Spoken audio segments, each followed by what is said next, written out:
Right now, maybe the best time for home buyers in 5 years. Housing stock is up, so there's way more options. When housing stock is up, you have more options, but you also have more negotiating leverage. You have more choice.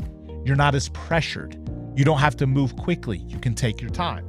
And what does that mean when housing stock is up? It also means you have a much greater ability to negotiate. I even talked to some agents this week that, maybe a couple of years ago, somebody that has a $400,000 house and the client wants to make an offer of $350,000. There's no chance in hell that offer is getting accepted.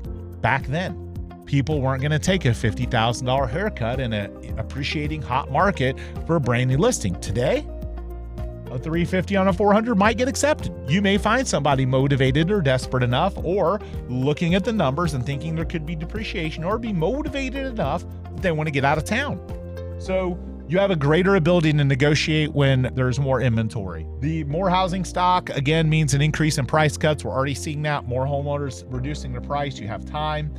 And you're kind of on the brink of a buyer's market. And so because of that, you have the ability, again, to negotiate. You can take advantage of certain things. And I know people say we don't know what's going to happen with rates, and we certainly don't.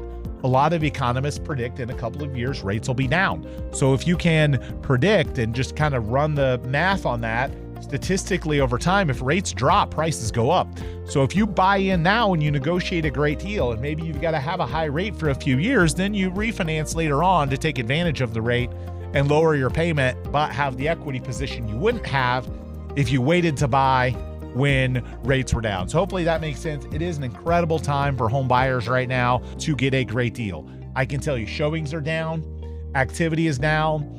The end of the year is always the time of year when I find a great deal. I buy a great deal every year towards the end of the year because you get a seller that's just ready to be done. It's the holidays, are ready to move on, close up their year. So if you're a home buyer and you've been sitting on the fence, maybe jump back in for the end of this year to try and find that perfect opportunity that puts some equity in your pocket and allows you to win in the negotiation.